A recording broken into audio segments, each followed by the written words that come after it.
Selamat petang, salam sejahtera. Kalau Tun Mahathir kata Najib besar kemungkinan akan dapat pengampunan, aku nak menyanggah apa yang dikata oleh Tun Mahathir.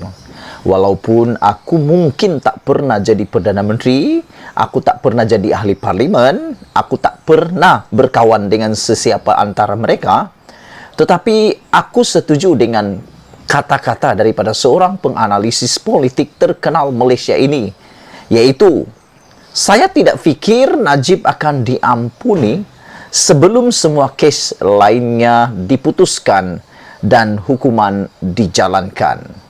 Itu pendapat aku, setuju dengan rakan penganalisis yang lainnya.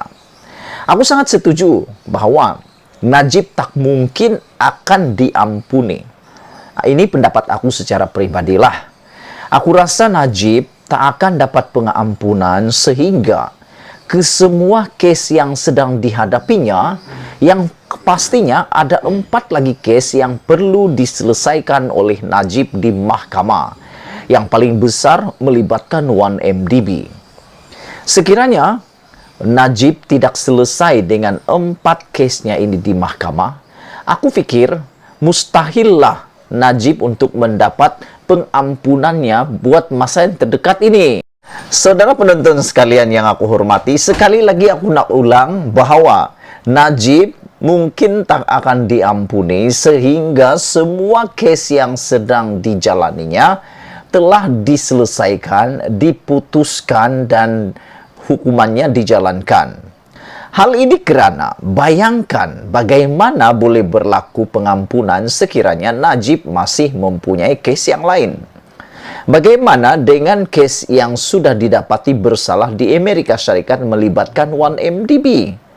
Mungkin kamu masih ingat di dalam pendedahan kes 1MDB di Amerika Syarikat melibatkan Raja Eng yang telah disabitkan bersalah oleh Mahkamah Amerika Syarikat, telah menyebut bahawa memang ada duit masuk di akaun Najib dan Reza Aziz. Jadi bayangkan kalau itu buktinya di Amerika Syarikat telah disabit kesalahan 1MDB dan ada pula susulannya di Malaysia dan kalah pula Najib. Adakah akan berlaku lagi pengampunan kepada Najib kali kedua, kali ketiga, kali keempat dan kali kelima? Itulah sebabnya saya setuju dengan apa yang dikatakan oleh penganalisis politik ini, yaitu tidak mungkin ataupun saya tidak fikir Najib akan diampuni sebelum semua kes lain diputuskan, hukuman dijalankan. Saudara-saudara penonton yang dihormati sekalian, perbicaraan 1MDB dan pengubahsuaian laporan audit 1MDB yang masih berjalan sekarang, bahkan sedang dihadapi Najib, bahkan pagi tadi Najib menghadiri perbicaraan mahkamahnya yang lain. Walhal, Najib sudah pun tinggal meringkuk di penjara beberapa malam.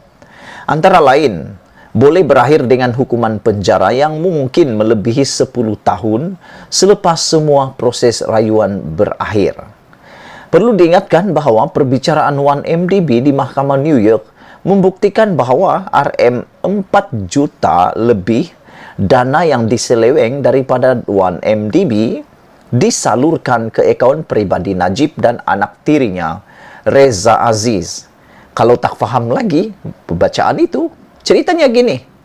Najib mempunyai perbicaraan lagi panjang, yaitu 1MDB dan pengubahsuaian laporan audit 1MDB. Kalau dikira kepada rekod sebelum ini, perbicaraan SRC internasional yang telah memakan masa menghampiri 3 tahun, kalau tak silap aku 3 tahun atau 4 tahun, itu selepas selesai di Mahkamah Rayuan. Bayangkan, Najib ada lagi perbicaraan 1MDB, perbicaraan pengubahsuaian laporan audit. Kalau ini diteruskan sampai ke Mahkamah Rayuan, Mahkamah Persekutuan, makna kata itu akan mengambil masa mungkin melebihi 10 tahun semuanya. Adakah kalau itu berterusan, Najib perlu diampuni juga? Saudara penonton yang dihormati, sejak Datuk Seri Najib Razak dipenjarakan petang semalam, sudah bermula desakan di kalangan segelintir penyokongnya agar Najib Razak diberi pengampunan diraja secepat mungkin. Sepintas lalu, kuasa pengampunan dinyatakan dalam Perlembagaan Persekutuan menerusi perkara 42 yang memberikan kuasa kepada Yang di-Pertuan Agong untuk memberi ampun, tunda hukum dan lega hukum bagi kesalahan-kesalahan yang dibicarakan di Mahkamah Tentera dan kesalahan-kesalahan di wilayah-wilayah persekutuan. Walaupun asalnya kuasa pengampunan ini ialah budi bicara institusi beraja, perkara 42 dalam kurungan E, kurungan 4 kurungan E, Perlembagaan Persekutuan meletakkan syarat bahawa kuasa pengampunan itu hendaklah dijalankan mengikut nasihat Lembaga Pengampunan. Lembaga Pengampunan bagi wilayah persekutuan sebagaimana dinyatakan diperuntukkan dalam perkara 42 dalam kurungan 5 dibaca secara bersama dengan perkara 42 dalam kurungan 11 itu terdiri daripada Peguam Negara Persekutuan, Perdana Menteri yang bertanggung jawab dan bagi wilayah persekutuan dan tidak lebih daripada 3 orang anggota lain yang dilantik oleh Yang di-Pertuan Agong. Mengikut perkara 42 dalam kurungan 8, mesyuarat Lembaga Pengampunan hendaklah bermesyuarat dengan dipengerusikan oleh Yang di-Pertuan Agong. Perkara 42 dalam kurungan 9 pula menyatakan bahawa sebelum memberi nasihat kepada Yang di-Pertuan Agong, Lembaga Pengampunan hendaklah menimbangkan apa-apa pendapat yang mungkin diberikan Peguam Negara mengenai perkara itu. Manakala itu, perkara 48 dalam kurungan 4 kurungan C menetapkan bahawa proses pengampunan hanya boleh bermula sekiranya wujud suatu partition bagi pengampunan. Di dalam kes Najib, sekiranya mana-mana pihak memasuki partition pengampunan, proses pengampunan boleh bermula atau dipertimbangkan. Namun, pertimbangan yang dilakukan dipercayai akan merangkumi kes-kes Najib yang masih berjalan di samping implikasi pengampunan awal sekiranya pengampunan diberikan. Ini memandangkan jenayah yang dilakukan oleh Najib terlalu berat dan melibatkan keselamatan serta kedaulatan negara yang tercabar akibat perbuatan atau berlaku sekongkol antara pemimpin tertinggi kerajaan dengan pihak-pihak tertentu dari dalam dan luar negara untuk menyeleweng dana daripada syarikat milik Malaysia. Manakala perbicaraan 1MDB dan pengubahsuaian laporan audit 1MDB yang masih berjalan antara lain boleh berakhir dengan hukuman penjara yang mungkin melebihi 10 tahun selepas semua proses rayuan berakhir. Perlu diingatkan bahawa perbicaraan 1MDB di New York, Mahkamah New York membuktikan bahawa RM4 juta lebih dana yang diseleweng daripada 1MDB disalurkan ke akaun Najib dan anak tirinya Reza Aziz.